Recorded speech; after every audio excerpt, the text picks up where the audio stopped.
할렐루야.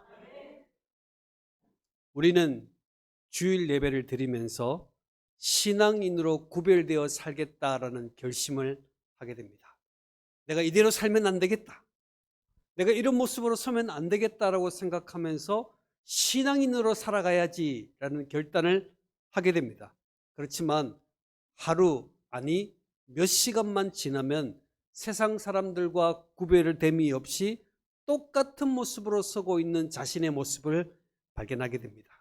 입으로는 하나님의 나라요, 입으로는 하나님의 영광된 일을 위하여 살겠다고 고백하는 우리들이 삶의 모습은, 삶의 현장을 보면 여전히 세상 사람들과 똑같은 모습으로 살아가는 우리의 모습을 우리는 본문을 대하기 전에 이미 나의 모습이 그렇다라는 사실을 생각하지 않을 수 없습니다. 과거의 이스라엘 백성도 그랬습니다. 신앙생활은 성전에서 하는 것이다. 그래서 성전 안에 하나님을 딱 가다 놓고 성전 안에서는 하나님 최고입니다, 하나님 땡큐입니다, 하나님밖에 없습니다라고 고백하면서 살아가지만 세상 가운데서는 우상 숭배를 일삼으며 살아갔던 이스라엘 백성들이 결국 성전이 불타고 나라가 멸망하며 포로로 끌려가는 노예 생활을 하는 상황 가운데서 온갖 수치를 경험하게 되었습니다. 하루 종일 채찍질 맞으며 작업을 했습니다. 그리고 많은 사람들이 심심하니까 오락거리로 유대에서 온 많은 포로를 불러다가 너희들 한번 찬양해봐라 라고 말하며 눈물 흘리며 수치의 모습으로 찬양을 불렀던 이스라엘 백성들의 모습을 여러분 기억하셔야 합니다. 이들은 하나님의 은혜 가운데 극적으로 나라로 돌아오게 되었습니다. 그중 한 사람이 시편 기자라고 말할 수 있겠습니다. 그는 과거의 경험들을 돌아보았습니다. 우리가 하나님을 바라보지 못했기 때문에, 입술로만 하나님을 섬겼기 때문에 이런 비참한 시간들이 있었다.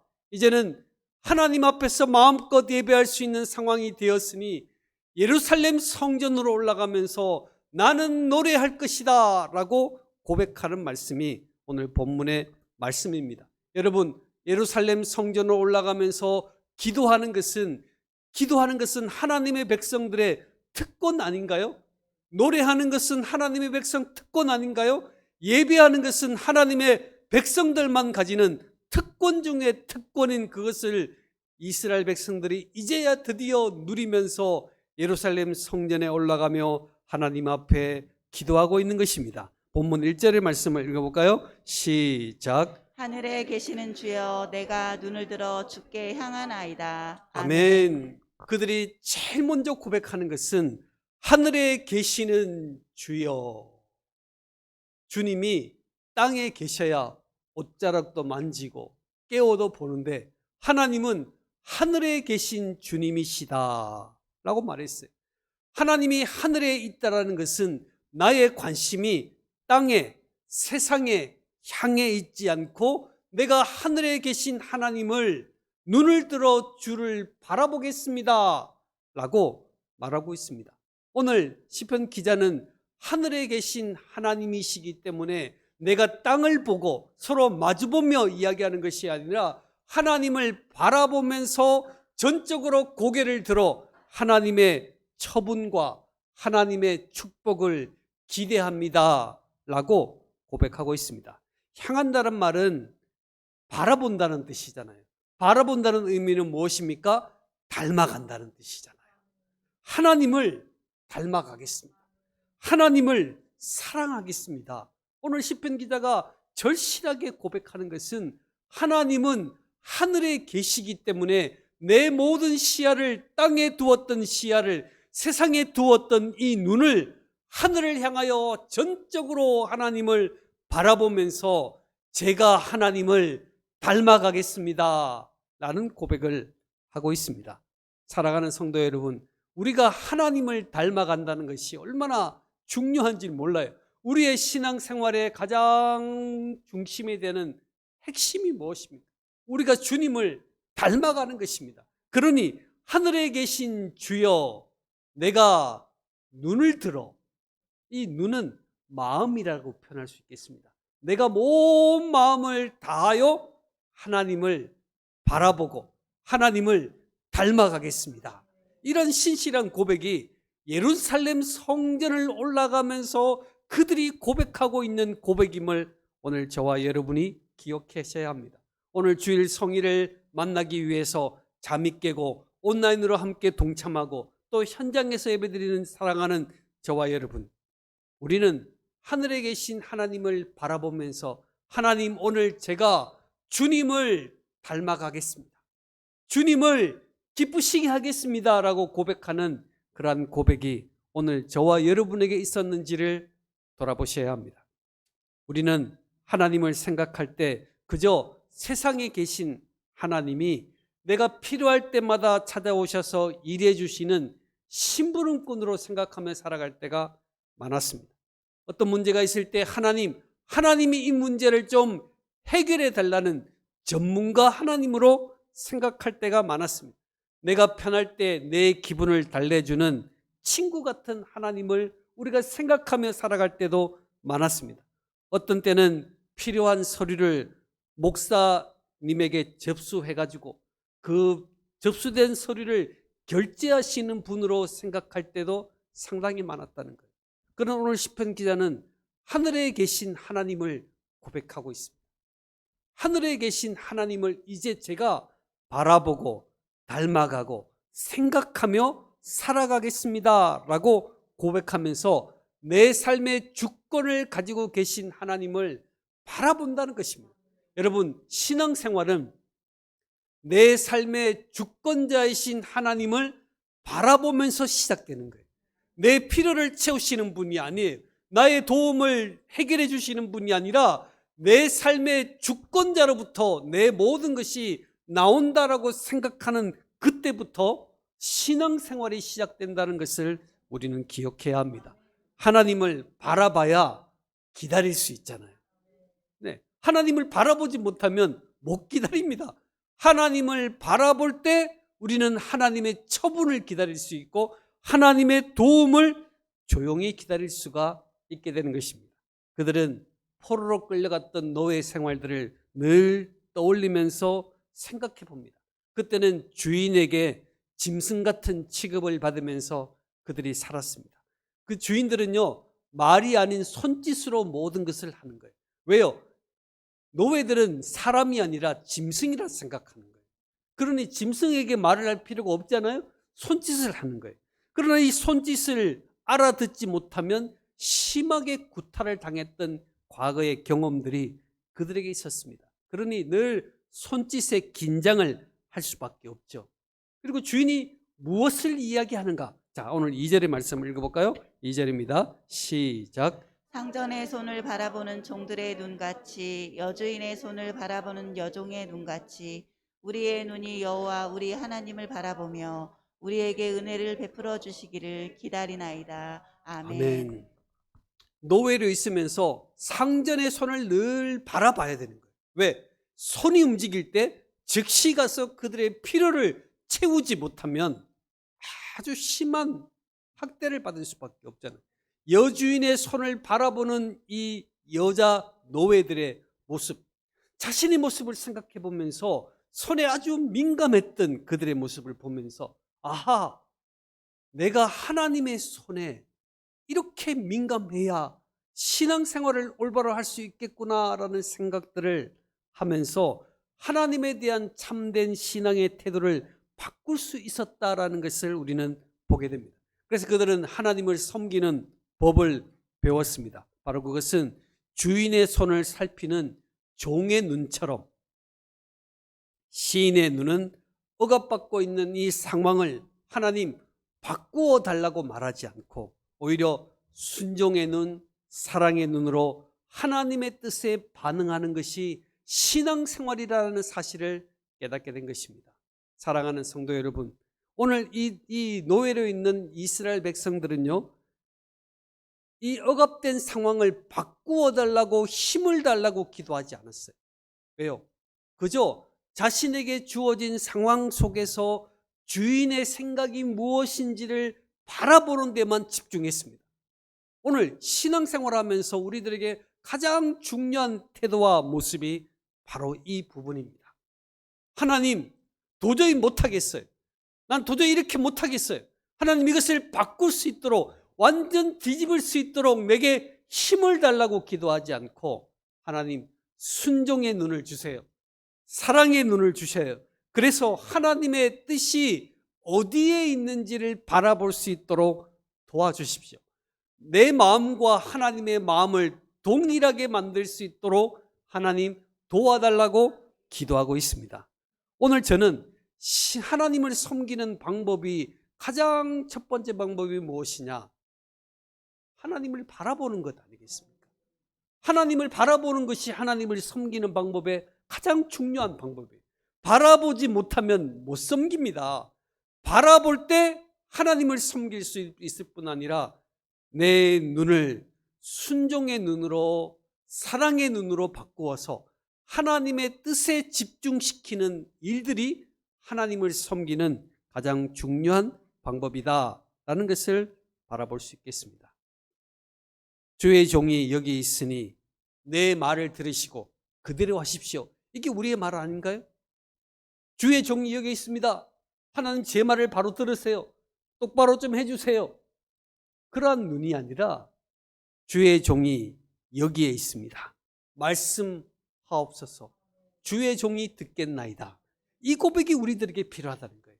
우리는 하나님을 섬긴다고 말하면서 이 고백을 잃어버리며 살아갈 때가 너무나 많아요. 주의 종이 듣겠나이다. 같이 해볼까요? 주의 종이 듣겠나이다. 말씀하옵소서. 이런 사랑의 마음, 사랑의 눈이 오늘 이 시대 가운데 필요합니다. 그래야 하나님의 뜻을 알 수 있습니다.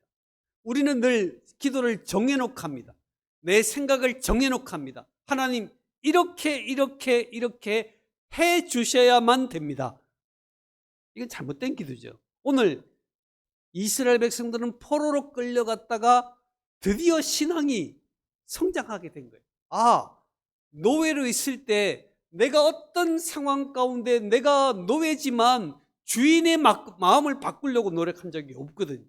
그저 주인의 손에 따라 자신이 움직였던 것을 생각해 보면서 내가 신앙생활하면서 가장 중요한 자세가 바로 순종하는 자세다. 하나님을 섬기고 믿음이 좋은 가장 중요한 자세는 순종하는 자세라는 거예요. 주여 말씀하옵소서. 주의 종이 듣겠나이다. 하나님의 뜻이 무엇입니까? 여기에 집중하며 살아갔던 이스라엘 백성들의 모습을 가만히 생각하면서 하나님을 섬긴다는 저와 여러분의 모습을 한번 돌아볼 수 있어야 되겠습니다. 내게는 순종하는 눈이 있는가? 내게는 사랑의 눈이 있는가를 돌아보십시오. 그래야 우리의 믿음이 성숙한 믿음으로 성장할 수 있다는 것입니다. 또한 하나님을 섬기는 중요한 자세는 바로 오늘 2절의 말씀을 후반절에 보면 우리 여호와 우리 하나님을 한번 읽어볼까요? 시작. 여호와 우리 하나님을 바라보며 우리에게 은혜를 베풀어 주시기를 기다립니다. 아멘. 오늘 시편 기자는 하나님의 은혜라는 단어를 떠올리게 됩니다. 순종의 눈을 가지고 사랑의 눈을 가지고 있으면 바로 이어지는 것이 은혜라는 단어를 생각하게 됩니다. 순종하면 은혜가 느껴지게 되는데, 사랑하면 은혜가 느껴지게 되는데, 순종이 없고 사랑이 없으면 은혜가 내 마음속에 찾아오지 않는 거예요. 오늘 시편 기자는 하나님을 섬기는 방법 중에 가장 중요한 방법 세 번째는 은혜가 있어야 된다. 그래서 그는 고백합니다. 하나님, 은혜를 베풀어 주시옵소서. 세 번을 반복하고 있어요. 하나님, 은혜를 베풀어 주십시오. 하나님, 은혜를 베풀어 주십시오. 하나님, 내 인생에 은혜를 베풀어 달라고 기도하고 있습니다. 여러분, 오늘 저와 여러분에게 있어서 하나님의 은혜가 내 마음속에 있는지를 다시 한번 기억해야 합니다. 우리가 하나님의 은혜가 없으면 하나님을 섬길 수가 없어요. 내가 많은 사람을 만났을 때 많은 도움을 얻고 많은 사랑을 얻은 사람에게 보답하는 마음을 가지는 것처럼 하나님의 은혜가 내 마음에 없으면 하나님을 섬길 수가 없는 거예요. 내 믿음이 자랄 수가 없는 거예요. 그러나 우리 시편 기자가 성전으로 올라가면서 예배하러 올라가면서 하나님의 은혜를 간구하고 있는 것입니다. 하나님 제게 은혜를 주시옵소서. 같이 해볼까요? 하나님 제게 은혜를 주시옵소서. 네, 하나님을 섬길 때는요, 은혜가 있어야 돼요. 내게 은혜의 마음이 있어야 돼요. 은혜의 눈이 있어야 돼요. 은혜의 눈으로 바라보면 다 모든 것이 좋아 보입니다. 은혜의 눈으로 바라보면 내 모든 삶의 환경이 너무너무 좋아 보인다는 것을 우리는 기억할 수 있습니다. 이처럼 우리에게 은혜가 있고 힘이 주어지게 되면 그 사람을 형통한 사람이라 부릅니다. 저와 여러분 형통한 사람이시죠? 네, 우리 옆 사람에게 하면서 해볼까요? 당신은 형통한 사람입니다. 네, 벌써 졸고 계시는 우리 온라인으로 예배하시는 분, 벌써 하나님의 은혜가 저와 여러분에게 있는 줄 믿습니다. 하나님의 은혜가 있고 힘이 있으면 형통한 사람인데요, 하나님의 은혜가 없이 힘만 있으면 괴물이 되는 거예요. 힘은 있는데 은혜가 없어. 직분은 있는데 은혜가 없어. 오랫동안 신앙생활을 하는데 은혜가 없어. 그러면 괴물이 되는 거예요. 주변 사람이 힘들고 하나님의 마음도 아플 수밖에 없다라는 사실을 기억해야 한다는 거예요. 그러니 신앙생활할 때요, 하나님의 은혜가 없는 사람은 괴물이 될 수밖에 없는 거예요. 오늘 자신들이 노예 생활로 끌려갔을 때 주인들은 하나님의 은혜가 없는 사람들이에요. 하나님의 사랑이 무엇인지 알지 못한 채 돈은 있고 능력은 있지만 그들에게는 하나님이 없었으니 괴물로 바뀔 수밖에 없는 것이죠. 4절의 말씀 한번 읽어볼까요? 4절입니다. 시작. 안일한 자의 조소와 교만한 자의 멸시가 우리 영혼에 넘치나이다. 아멘. 아멘. 안일하고 교만한 자는 그들이 포로로 끌려갔을 때 주인들을 생각해 보면서 하는 말입니다. 하나님을 모르면서 부족함이 없이 살아가는 그 사람들은 윗사람이라고 하면서 빈둥거리며 아랫사람을 업신여기고 특별히 자신들을 조롱했던, 조소하고 멸시하고 천하게 봤던 그 주인들을 떠올립니다. 그들의 무시하는 눈빛 보면서 영혼과 마음이 상해지는 거예요. 여러분, 누군가가 나를 바라보면서 멸시하고 조롱하면 영혼이 상할 수밖에 없어요. 마음이 상하고 병이 듭니다. 그래서 마음속에 분노가 생기고요, 우울함이 생기고 무기력함이 생기게 되는 것입니다. 그때 그들을 바라보고 대응하는 것이 아니라, 신앙생활은 그들을 향하여 대응하는 것이 아니라 그들을 바라보지 않고 하늘을 바라보고 은혜를 구하는 거예요.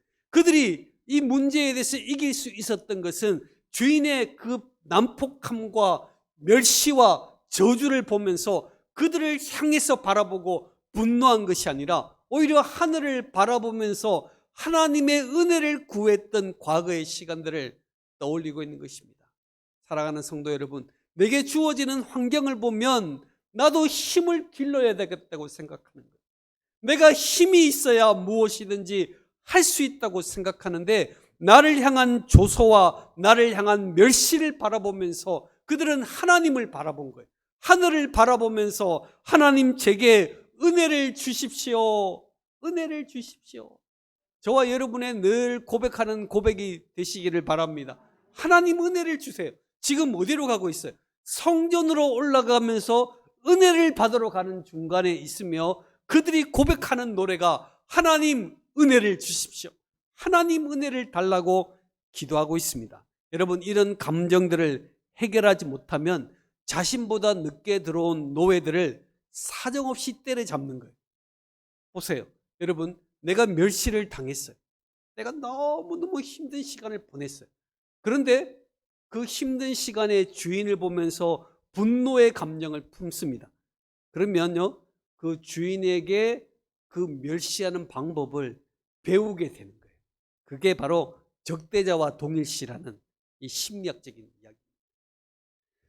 욕하고 욕하다가 내가 똑같아지는 거예요. 자, 우리 옆 사람을 괜히 욕하면요 똑같아지는 거예요.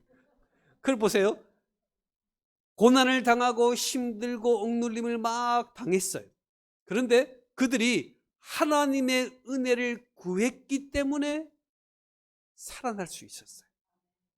그들이 분노하고 있었으면 자신 밑에 들어오는 노예를 어떻게 할까요? 때려잡죠. 때려잡을 수밖에 없어요. 그러니 을이 은혜가 없이 힘이 생겨서 갑자기 갑이 되면 갑질을 하게 됩니다. 마치 열등감을 많이 가진 사람들이 열등감은 치유하지 못한 채 힘을 얻었어요. 그러면 우월감이 생겨서 다른 사람을 무시하는 거예요.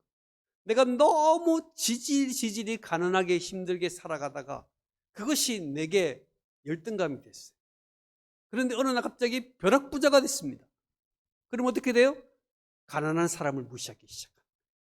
오늘 이스라엘 백성들이 포로로 끌려가서 주인들에게 학대와 멸시를 받으면서 모멸감에 서 있습니다. 그때 그들이 회복할 수 있었던 가장 큰 힘은 주인을 바라본 것이 아니라 하나님의 은혜를 간구했다라는 것입니다. 그래서 그들은 새롭게 하나님 앞에 설 수 있는 용기를 가지게 된 것입니다. 요셉은 노예로 끌려갔습니다. 감옥에 있었습니다. 멸시 천대 많이 받았습니다. 상처를 많이 받았습니다. 그러나 그 상처를 준 사람에게 집중하여서 원수 갚는 일에 힘을 다했다면 형들과 보디발의 아내는 살아남지 못했을 것입니다. 그러나 요셉은 그 가운데 하늘의 눈을 고정했습니다. 내가 눈을 들어 하나님을 바라보나이다. 내가 눈을 들어 하나님을 바라보나이다. 하나님께 눈을 고정하고 나니까 하나님의 은혜로 살아갈 수 있는 힘을 가지게 되면서 자신을 멸시하고 자신을 공격하는 그 주인 밑에서 최선을 다하여 하나님 앞에 살아갈 수 있는 주님의 사람이 되었더라라는 사실을 우리는 기억해야 합니다. 그래서 우리들에게는 은혜가 필요하다라는 거예요. 우리 가정의 형편을 돌아보십시오. 내가 신앙생활을 잘할 수 있는 환경이 아니라고 생각해 보십시오. 내가 누구 때문에 신앙생활도 못하고 있다.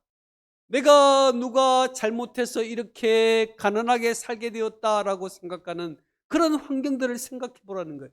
환경들을 생각해 보면 이빨이 갈립니다. 이가 갈립니다. 그러니 임플란트를 하는지 모르겠어요. 이빨이 갈리는 거예요. 그런데 여러분, 그 상황에 하늘을 바라보는 거예요. 하나님을 섬긴다는 것은요, 다른 것이 아닙니다. 어떤 상황을 만났을 때 상황 가운데서 그 상황에 몰입되는 것이 아니라 전능하신 하나님을 바라보고 그 하나님께 은혜를 구하는 것이 하나님을 섬기는 방법의 가장 중요한 것이라는 거예요. 상황에 매이지 않는 거예요. 오늘 포로로 끌려가는 그들이 하나님 앞에 하나님을 섬기면서 아하, 신앙생활은 상황에 몰입되는 것이 아니구나. 그 상황 속에서 하늘을 바라보는 것이 신앙생활이고 하나님의 은혜를 구하는 것이 신앙생활이라는 확고한 믿음이 그들의 마음속에 생기게 되는 것입니다. 악인들이 죄를 짓고 있음에도 아무런 처벌을 받지 않는다면 그것은 하나님의 무관심이에요. 그것은 최고의 형벌이에요. 여러분, 악한 행동을 하는 사람들이 아무런 환경 없이 버젓이 잘 다닌다고 여러분 배합하지 마세요. 그것은 하나님의 무관심이에요. 하나님의 무관심은 최대의 형벌이에요.